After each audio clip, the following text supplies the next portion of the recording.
Hello friends, I am Somnath Kundu. Welcome to my channel target next date. আজকে নিয়ে এসেছি আর একটা ইম্পর্টেন্ট ভিডিও। আজকের ভিডিওটা হচ্ছে, আপনারা দেখতেই পাচ্ছেন, এনআইওএস এর যে ডিএলএডটা রয়েছে, প্রাইমারির ক্ষেত্রে যে ডিএলএড ট্রেনিংটা করানো হয়েছিল ইন সার্ভিসদের জন্য, সেই ট্রেনিংয়ের ওপর বেস করে আজকে ভিডিওটা বানাচ্ছি। কারণ আপনারা প্রত্যেকেই জানেন, যারা এনআইওএস ডিএলএড করেছেন, যে কালকে সুপ্রিম কোর্টে রয়েছে এনআইওএস ডিএলএডের ভাগ্য নির্ধারণ হতে চলেছে। তো এই কালকের দিনটা খুবই গুরুত্বপূর্ণ এনআইএস ডিএলএডের জন্য, এবং তাদের জন্যই আমি এই ভিডিওটা আজকে বানাচ্ছি, যেটুকু ইনফরমেশন আমার কাছে এসছে তার উপর বেস করে। তাহলে আপনারা জানেন যে এনআইওএসের যে কেসটা রয়েছে, সেই কেসটা কিন্তু কালকে হিয়ারিং হতে চলেছে।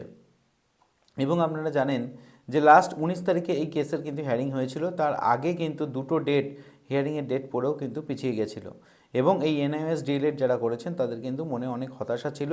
এবং একটা টাইমে যে সুপ্রিম কোর্টের যে জাজমেন্ট এসেছিল, সেখানে কিন্তু এনআইওএস ডিএলএডকে একদম পুরোপুরি বাদ দিয়ে দিয়েছিল। কিন্তু জাজমেন্ট দেওয়া সত্ত্বেও অনেকের বহু প্রচেষ্টার ফলে কিন্তু তারা রিভিউ পিটিশন ফাইল করতে সক্ষম হয়েছিল। এবং সেই রিভিউ পিটিশন ফাইল করার পরেও আগের দিন যে 19 তারিখে যে হিয়ারিংটা হয়েছে, সেখানে কিন্তু এনআইওএসদের ভাগ্য প্রায় 80 থেকে 85% কিন্তু ভাগ্য ঘুরে গিয়েছে।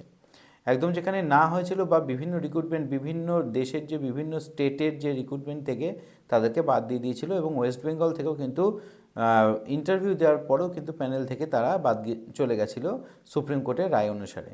এবং কিন্তু আজকে আগের দিন আমরা দেখতে পেয়েছি, কিন্তু জজ পুরোপুরি এই বিষয়টাকে গুরুত্ব দিয়ে শুনেছেন, এবং পুরোপুরি এনআইএসের বিপক্ষে যিনি ছিলেন, সেই জজ সাহেবে কিন্তু এনআইএসের পক্ষেই কিন্তু কথা বলেছেন। যাই হোক, ভুল ত্রুটি তো অবশ্যই কিছু হয়েছিল, বোঝার ভুল ত্রুটি, বোঝানোর ভুল ত্রুটি, সেগুলো তো অবশ্যই ছিল, যার জন্য এনআইওএসের থেকে যারা ডিএলএড করেছেন তাদেরকে দীর্ঘ কয়েকটা বছর ভুগতে হলো।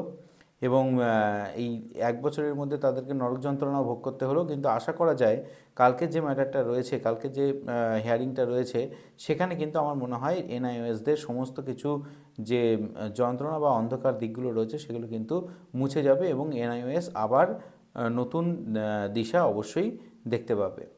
তো এই বিষয়গুলোর জন্য কিছু ইনফরমেশান রয়েছে, সেই ইনফরমেশানগুলোকে আপনাদের দেখিয়ে দিই, এবং তার সঙ্গে এই বিষয়টা নিয়ে আরেকটু আলোচনা করি। ভিডিওটা হবে খুবই ছোট এবং ইনফরমেটিভ। অবশ্যই আপনার ভিডিওটা পুরো দেখবেন।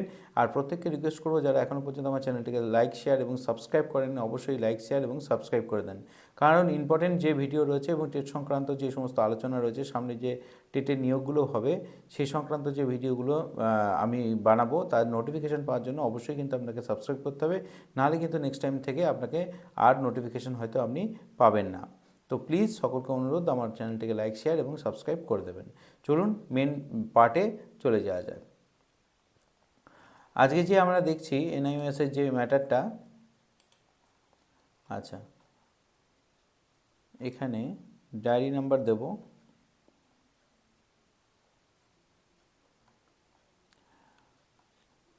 4961, ক্যাপচা কোড দিতে হবে।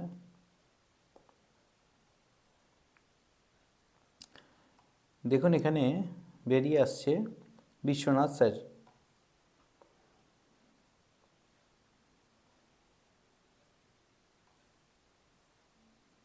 এই যে স্টেট অফ উত্তরাখণ্ড এবং বিশ্বনাথ স্যারের বিষয়টা, এটাকেই ভিউ করে আগে দেখে নিই। অনেক কেস হয়েছে, অনেক মাল্টিপল কেস হয়েছে, ঠিক আছে। আচ্ছা, এখানে যে কেসটা রয়েছে সেটা হচ্ছে বিশ্বনাথ স্যারের কেস, এবং এই যে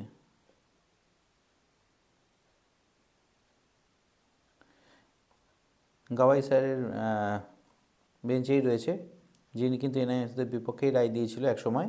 কিন্তু আগের দিন কিন্তু পুরোটাই ঘুরে গিয়েছিল। তারা হয়তো তার কোনো সমস্যা হয়েছিল বোঝার বা বোঝানোর, এই সমস্যাটার জন্য কিন্তু এই বিপক্ষে রায়টা গিয়েছিল। কিন্তু আগের দিন যে হিয়ারিং হয়েছে আমরা জানি বা দেখেছি যে এটা কিন্তু পুরোপুরি এনআইএসের পক্ষেই রয়েছে। এখন 80 থেকে 85% এনআইএসের পক্ষেই রয়েছে। কালকে শুধু রায় ঘোষণার পালা, যে ফাইনালাইজড কী হবে। আচ্ছা, এখানে ট্যাগ ম্যাটারগুলো দেখে নেব কী আছে।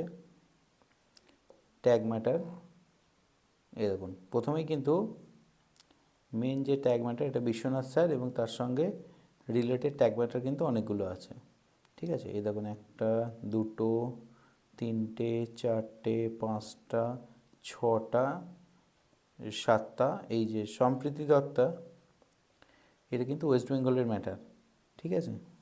এবং হচ্ছে 8টা, 9টা, এখানে 9টা ট্যাগ দেখাচ্ছে, কিন্তু আরও বেশি ট্যাগ হয়তো এখানে হয়নি, কিন্তু আরও বেশি রিপিটিশন ফাইল কিন্তু এখানে হয়েছে, ঠিক আছে। তো কালকে কিন্তু এই সমস্ত কেসগুলো কিন্তু একসঙ্গে হিয়ারিং হবে, সমস্ত কেসের কিন্তু একসঙ্গে হিয়ারিং হবে। বিভিন্ন স্টেটে ইন্টারভিউ দেওয়া হয়েছে, বিভিন্ন স্টেট থেকে তাদেরকে মেন প্যানেল থেকে বাদ গেছে, কেউ শুধু টেট পরীক্ষায় বসেছিল সেখান থেকে বাদ গেছে। তো এই পুরো বিষয়গুলো কিন্তু কালকে শোনা হবে। কালকে মেন কেসটা সে এনআইওএস কালকে ভ্যালিড না ইনভ্যালিড, মানে এই প্রাইমারি রিক্রুটমেন্টে তাদেরকে আর যুক্ত করা হচ্ছে না সেই ম্যাটারটা আগে শোনা হবে। এবং তারপর কিন্তু বিভিন্ন স্টেটে কীভাবে তারা বঞ্চিত হয়েছে বা কী হওয়া যায় সেটা কিন্তু তারপর হিয়ারিং হবে। তার কারণ প্রচুর মিসলেনিয়াস অ্যাপ্লিকেশন রয়েছে, প্রচুর রিট পিটিশন ফাইল হয়ে রয়েছে, অনেক সমস্যা রয়েছে অনেক স্টেটের। তো প্রত্যেকটা স্টেটের কিন্তু সমস্যাগুলো কিন্তু খুবই গুরুত্বপূর্ণ। এবং ওয়েস্ট বেঙ্গলটা কিন্তু গুরুত্বপূর্ণ, কারণ আপনারা জানেন ওয়েস্ট বেঙ্গল থেকে তারা ইন্টারভিউ পর্যন্ত দিয়েছিল, মেন প্যানেল থেকে কিন্তু তারা বাদ হয়ে গেছে। অবশ্যই সেই বিষয়টা কিন্তু গুরুত্বপূর্ণ। এবং এখানে মনে রাখবেন যে কিছু সংখ্যক যারা রয়েছে তারা অক্লান্ত পরিশ্রম করে কিন্তু এই কেসটাকে করেছে বা এই কেসটা চালাচ্ছে এনআইএসকে ভ্যালিড করার জন্য। তারা কিন্তু চূড়ান্ত লেভেল পর্যন্ত তারা পরিশ্রম করছে।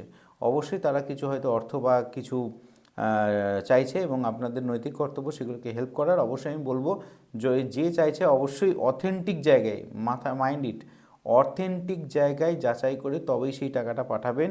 নালে কিন্তু মার্কেটে অনেক 2 নম্বরিয়ে থাকে যারা আপনাদেরকে মিথ্যে বলে, ভুল বলে, তারা কেসের সঙ্গে যুক্ত হয় না, শুধু আপনাকে ভাওতা দিয়ে কিন্তু টাকা তোলে। কিন্তু যারা অথেন্টিক তাদেরকে অবশ্যই আপনারা কিন্তু অর্থ দিয়ে সাহায্য করবেন, নালে কিন্তু আপনাদেরই লস।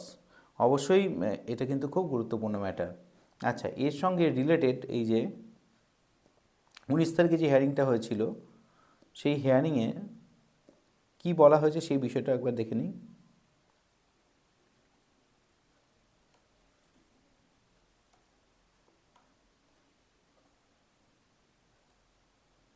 এটা অলরেডি আমার মধ্যে ডাউনলোড করা আছে।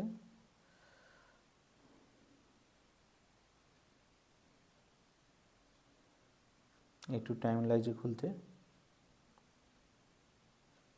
এসে গেছে। এই দেখুন, কোড নাম্বার 2, আইটেম নাম্বার 301, 302।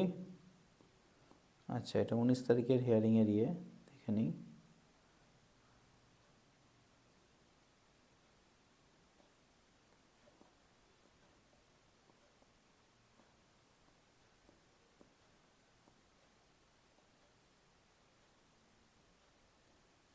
কিছু তো একটা সমস্যা রয়েছে।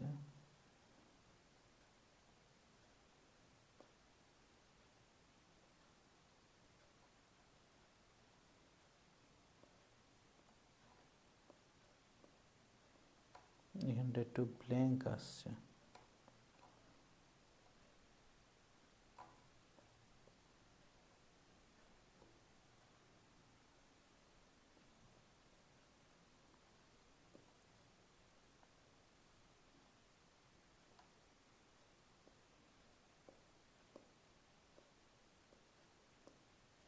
এই যে এবার এসে গেছে। এই যে এটা হচ্ছে ম্যাটার। এই যে জাজমেন্টের এখানে কি বলেছিল যে আইএ নাম্বার, এই যে আইএ নাম্বার এত ইজ অ্যালাউড। আইএ নাম্বার যেটা করা হয়েছিল সেটাকে অ্যালাউ করা হয়েছে, যেটা আইএ করা হয়েছিল। এবং তার সঙ্গে কি বলছে না, এই যে এগুলো রয়েছে, এটা হচ্ছে বিশ্বনাথ বাবুর, এটা হচ্ছে আমাদের ওয়েস্ট বেঙ্গলের, এবং এটা মনে হয় পাঞ্জাব, এবং এটা হচ্ছে হরিয়ানা। এরকম কোনো যারা এরকম রিভিউ পিটিশন ফাইল করেছিল রিটার্নেবল অন, তাদেরকে বলছে আপনারা আসুন 10 তারিখে, 10 তারিখ বা 10/12/2024 তারিখে। এবং হচ্ছে dusty service in addition to the unusual mode liberty is granted to petitioner and applicant to serve the notice through the standing counsel and respondent। আর কি বলছে 5 নম্বর কি আছে, 5 নম্বরটা important, to be listed on 3.330-তে 10। তার মানে এইটুকু বোঝা যাচ্ছে যে কালকে যে হিয়ারিং হবে সেটা কিন্তু 330-তে ফিক্সড ম্যাটার, 330 ফিক্সড ম্যাটার, ঠিক আছে। অনেকেই হয়তো এই প্রথম ইয়েটা দেখে বলছি, এই যে কেস ডিটেলসে যাই। অনেকেই কিন্তু এইখানটা থেকে বিভ্রান্ত হচ্ছেন যে সিরিয়াল নাম্বার 301, যে সিরিয়াল নাম্বার 301 হিয়ারিং হবে কি হবে না। কিন্তু কালকে যদি কোর্ট খোলে, কোর্ট যদি বসে, কোনো যদি দৈবদূর বিপাক না হয়, তাহলে এই 10-12 তারিখে কিন্তু এই 301 সিরিয়াল নাম্বার যাই থাকুক না কেন, আপনারা কিন্তু এখানে দেখছেন জাজমেন্টে কিন্তু এই আগের দিনে যে জাজমেন্ট, সেখানে কিন্তু বলা হয়েছে লিস্টেড অন 3:30, মানে হচ্ছে ফিক্সড ম্যাটার, কিন্তু এটা হিয়ারিং অবশ্যই 3:30-র সময় এটা কিন্তু হিয়ারিং হবে। তো এনআইওএস থেকে যারা ডিলেট করছেন তাদেরকে সকলকে আমি বলবো যে কালকে ভগবানের কাছে প্রার্থনা করুন আপনাদের বিষয়গুলো যেন অবশ্যই ক্লিয়ার হয়ে যায়, কালকে যেন আপনারা একটা নতুন দিশা পান, আপনারা যেন নিজেদের অস্তিত্বকে টিকিয়ে রাখতে পারেন এবং আপনারা যেন সর্ব পরীক্ষায় ভ্যালিড হন। আপনাদের জন্য এই গুড উইশেসগুলি কিন্তু থাকছে। এবং সকলকে বলবো যারা হেল্প করার তারা নির্দিষ্ট জায়গায় অবশ্যই অথেন্টিফাই চেক করে সেখানে কিন্তু হেল্প করুন। আর অবশ্যই দেখা যাক কালকে যদি আমি লাইভ হিয়ারিংটা দেখতে পাই, অবশ্যই কিন্তু আপনাদের সঙ্গে কী হলো সেটা শেয়ার করার চেষ্টা করব। আর এই সমস্ত আপডেটগুলো পাওয়ার জন্য কিন্তু অবশ্যই আপনাকে আমার চ্যানেলটিকে লাইক, শেয়ার এবং সাবস্ক্রাইব অবশ্যই কিন্তু করে দিতে হবে। অবশ্যই দেখা যাক কালকে কী হয়। আপনাদের জন্য বেস্ট অফ লাক, শুভরাত্রি, নমস্কার।